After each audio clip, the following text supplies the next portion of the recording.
हर हर महादेव। नमस्कार मित्रों, मैं पंडित मुकेश शास्त्री नासिक त्र्यंबकेश्वर की नगरी में आपका स्वागत करता हूँ। आज मैं विषय लेकर आया हूँ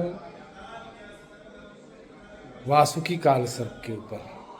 वासुकी काल सर्प दोष कैसे लगता है?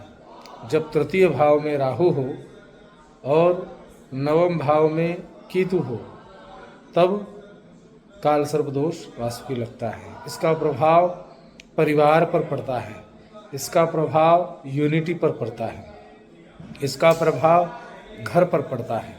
जातक बहुत ही परेशान रहता है, मानसिक स्थिति बिगड़ी रहती है, काम करना चाहता है परंतु भाग्य का साथ नहीं मिलता है। व्यक्ति दो प्रकार के होते हैं, एक कर्महीन, दूसरा भाग्यहीन। कर्महीन जो काम नहीं करना चाहता है, किस्मत के भरोसे बैठता है। दूसरा भाग्यहीन जो काम तो बहुत करता है परंतु भाग्य से साथ नहीं मिलती, उनमें से यह जातक होता है। उस जातक की विधि के लिए राहु का जाप, केतु का जाप करके फिर नाग प्रतिष्ठा करना चाहिए, जिससे काल सर्प दोष का खंडन होता है। होता कैसे है तो मैं आपको सबसे बताता हूँ आज डायरेक्टली लाइव कि क्या क्या होता है उसमें। तो आइए मैं बताता हूँ।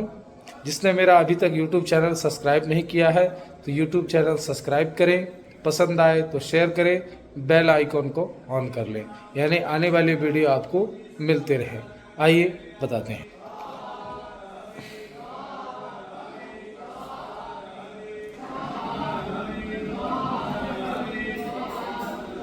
यह है गणपति मंडल, जिसमें भगवान गणपति का पूजन किया जाता है।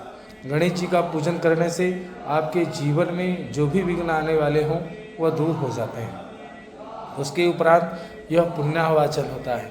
पुण्याहवाचन का मतलब होता है आज का दिन कैसा है, तिथि क्या है, वार क्या है, मुहूर्त क्या है, नक्षत्र क्या है, यह ब्राह्मण से बुलवाना कि आज का दिन कैसा है, तिथि क्या है, वार क्या है, नक्षत्र क्या है, योग क्या है। पंडित जी ये सब तो नहीं मालूम, परंतु एक मालूम है कि ब्राह्मण के ऊपर विश्वास करके आया हूँ। इसलिए हे ब्राह्मण देवता, आप बोलिए कि आज के दिन पूजन करने से मेरे जीवन में पुण्य का अभ्युदय होगा, कल्याण होगा, रिद्धि सिद्धि की प्राप्ति होगी, स्थिर लक्ष्मी आएगी। ऐसा ब्राह्मण से बुलवाना उसे पुण्याहवाचन कहते हैं। दूसरे नंबर पे यहाँ पे आपकी कुल देवी का पूजन किया जाएगा और सर्पों की माता मनसा देवी है, उनका पूजन किया जाएगा। कुपुत्रो जायत क्वचित् भी कुमाता न भवति, बेटा कुपूत हो सकता है परंतु शास्त्र में कुमाता होती ऐसा लिखा नहीं है। इसलिए हमको दर्द होता है तो हम माँ को याद करते हैं, इसलिए कुल देवी का पूजन किया जाएगा। उसके बाद लंबी आयु की कामना के लिए आपको आशीर्वाद दिया जाएगा, जिससे आपकी आयु वृद्धि हो, और देवताओं का पूजन किया जाएगा, नांदी श्राद्ध किया जाएगा, आपके पूर्वजों को याद किया जाएगा, उन पूर्वजों से श्राद्ध करके तर्पण किया जाएगा, मार्जन किया जाएगा, उनके निमित्त होम हवन भी किया जाएगा। उसके बाद अष्टदल देवताओं का पूजन किया जाएगा, इसे अष्टभद्र भी कहते हैं। यहाँ पे अष्टभद्र देवताओं का पूजन किया जाएगा और उसी पे इसको सर्वतोभद्र भी स्थापित किया जाता है। यहाँ पे भद्र यानी कल्याण, सब दिशाओं से आपका कल्याण हो, इसलिए यहाँ पे प्रधान मंडल का पूजन किया जाएगा, जिसके देवता होते हैं भगवान नाग देवता, उन्हीं का पूजन किया जाएगा और उनसे आशीर्वाद मांगा जाएगा कि आपके जीवन में कोई संकट ना आए, और जिस काल सर्प से आप ग्रसित हो उस काल सर्प का पूजन किया जाएगा। उसके बाद यहाँ पे जो देख रहे हैं आप, नवग्रहों का पूजन किया जाएगा। बीच में है वह गोल आकार के, वह सूर्य है। सूर्य पत्री में जब लग्न भाव में आता है तो बहुत से ऐसे व्यक्ति होते हैं जो क्रोध पर रहते हैं, हमेशा एंग्री आदमी बन के रहता है, जिसको ईगो हर्ट होता है, इसलिए सूर्य का पूजन करना चाहिए। हाफ राउंड के आकार का चंद्रमा है। चंद्रमा जिसका अच्छा होता है वो दिखने में, बोलने में सॉफ्ट होता है, जिसके समाज में एक अच्छी छवि बनती है। उसके बाद त्रिकोण आकार का मंगल है। मंगल 1, 4, 7, 8, 12 स्थानों में रहे तो पत्रिका मांगलिक हो जाती है, परंतु शनि आदि उसके साथ रहता है तो मंगल का कटाक्ष हो जाता है। इसलिए विवाह से पहले कुंभ विवाह या अर्घ विवाह किया जाता है, जिससे मंगल का प्रभाव नष्ट हो। बाण के आकार का बुध है। बुध बुद्धि कारक देवता है। कम समय में बुद्धि का ग्रोथ करना ये बुध का लक्षण होता है। उसके बाद नीचे पीले कलर में पट्टाकारी बृहस्पति है।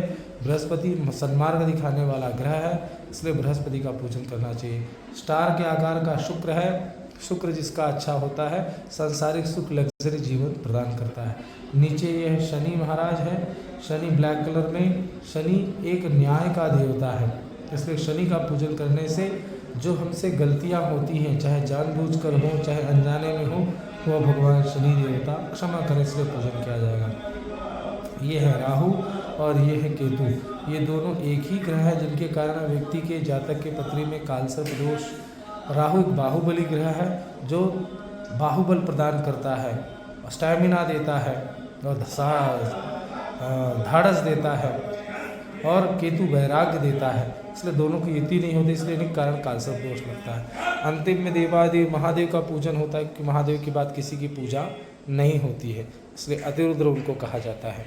उसके बाद थालियों में जो आप नाग देवता देख रहे हैं उनका पूजन किया जाएगा। पूजन के उपरांत होम हवन किया जाता है। जिस जिस देवता को आपने आवाहन किया था उस देवता का पूजन किया जाएगा। पूजन यानी होम हवन, इसलिए स्वाहा नाम की अग्नि का आवाहन करके उनकी आहुति दी जाएगी। ऐसे ये प्रोसीजर हो। तो इसमें कोई चीज़ ना समझ में आए निसंकोच मुझसे आप पूछ सकते हैं, मेरे व्हाट्सअप नंबर पे पूछ सकते हैं, मेरे यूट्यूब चैनल पे कमेंट बॉक्स में आप पूछ सकते हैं। मैं नासिक त्र्यंबकेश्वर। हर हर महादेव।